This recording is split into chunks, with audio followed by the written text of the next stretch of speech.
So today what we're going to learn to do is we're going to learn how to juggle 3 balls just like this.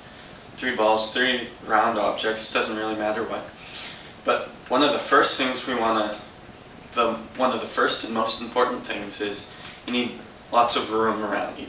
Because at first you're going to drop the balls a lot and you want to make sure there's nothing valuable around because you might hit it, which you don't want to do. So nothing around. And the other thing is, you don't want to use tennis balls like I'm using, as you can see. Tennis balls, they're not the best, because what can happen is you can do your pattern, just your regular 3-ball pattern, and if you screw up, which at first you will do a lot of the time, and then the balls will just go around and they'll go like that, and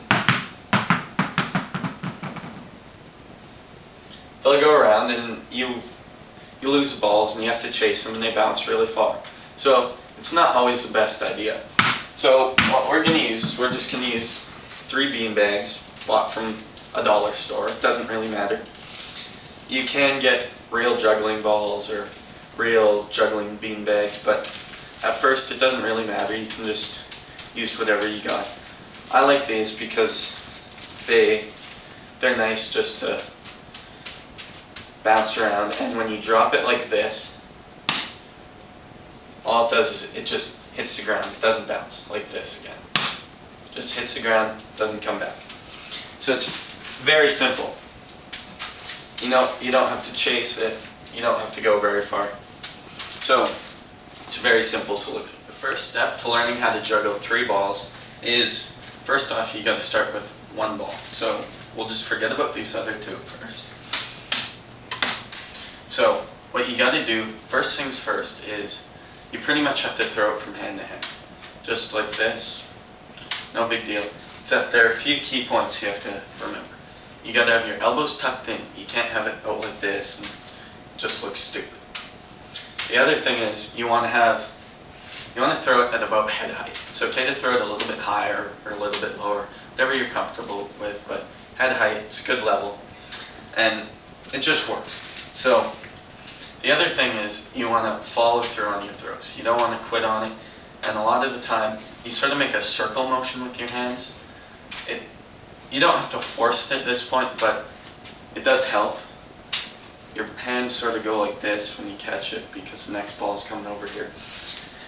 And another thing is you want soft throws. You don't want the ball to make a big noise when you catch it because it doesn't flow. You want nice soft catches like that. The less noise you get, the better. You want to try and keep your eyes on the balls and not on your hands. A lot of people, what they do is they're afraid you won't catch it and they look at their hands. You want to keep your eye on the ball because the ball is what you're trying to catch. You know where your hand is. You're not 100% sure where the ball is always going to be. So if you're keeping an eye on the ball, you'll be fine. So after you master 1 ball, you can move on to using 2 balls. When I say master, I mean you should be able to throw it a good 10-15 times, have no problems, and they should come down nice and perfectly, just right where you want, nice and soft, and meet all the criteria I mentioned. So moving on to 2 balls, you got to keep all the stuff I mentioned earlier in mind as well, except now you're working with 2 balls. So the big thing is, the second ball, it shouldn't be that scary. Pretty much when you throw your first ball, it'll hit its peak. And when it hits its peak, you take the second ball and you throw that one. So that means this one's coming down and this one's getting to its peak. So you can catch this ball in this hand, the first ball, so that one's caught, and then this one will come down into this hand and you can catch that one. So it's a very simple concept. You got to make sure you still keep throwing it high. What a lot of people do is they cheat and they throw the first ball like that and the second ball really low. You don't want to do that. You want to keep them a nice even height. And another key is you want to practice both hands, because the whole point of juggling is it's very ambidextrous. You want to be able to do everything both ways, otherwise the pattern will look lopsided and it'll just be funny. So you want to just go head height, nothing special, follow through. And you just want to think about the throws and make sure you're doing them correctly every time, because then it keeps it nice and even and makes adding the third ball a lot easier.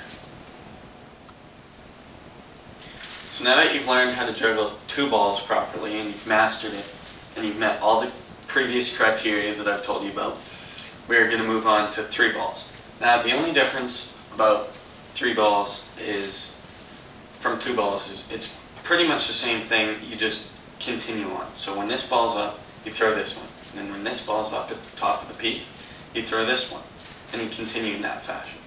But the only difference is this, you have to slow it down at first, because it might seem easy, but you're still not there yet. So pretty much all you got to do is do 3 catches, stop, and then correct your mistakes and think about it, and then restart. Do 3, make sure you can do 3, and then 4, and move up like that. Don't move up until you are sure you can do it really well. So like at first you throw the first one up, second up, third one up, catch. Think about it, make sense of it, and then after that, once you get that a few times, and you make sure they're in the right placement. You gotta make sure they're not too far up. You want like good 10 or 15 good series of 3 throws, and then move up, and then eventually you'll be able to juggle. One thing I forgot to mention earlier is you got to try and keep your feet planted. For some reason when people juggle, they have a tendency to walk forward. It's kind of a problem, but all you got to do is you got to really try and keep your feet planted and almost throw into you, like into your body. Like not actually, but a little bit. And if this is still a problem for you, what you can do is, it's a very simple problem. You can just find a table, any table, and put it in front of your body. So when you lean forward, it doesn't bother you. Like for example, so you take a table like this foosball table and you put it in front of your body so you can't lean forward. So when you have a tendency to walk, the reason why you're walking is because you're throwing balls away from you. So if you throw them more towards you, your body will think you're throwing towards you, but they'll really be going up. And if you combine it with this, then when you start throwing outwards, it causes you to want to come back, and it just makes it a little bit simpler. You can just really firmly plant your feet and not move when you're learning the pattern in the first place, but if you still have the problem, a good solution is put a table in front of you and you won't have a problem with it. It's a very simple solution and it works. It just works. So now that I've taught you how to juggle 3 balls, it shouldn't take long for you to learn. It's a very simple process. It just takes a little bit of time and determination and patience. It's pretty simple, but I have confidence in you and you will be able to. Just take the time out of your day. It's simple, it's practical in some ways, but you can see some benefits from it. Anyways, happy juggling and we'll see you next time.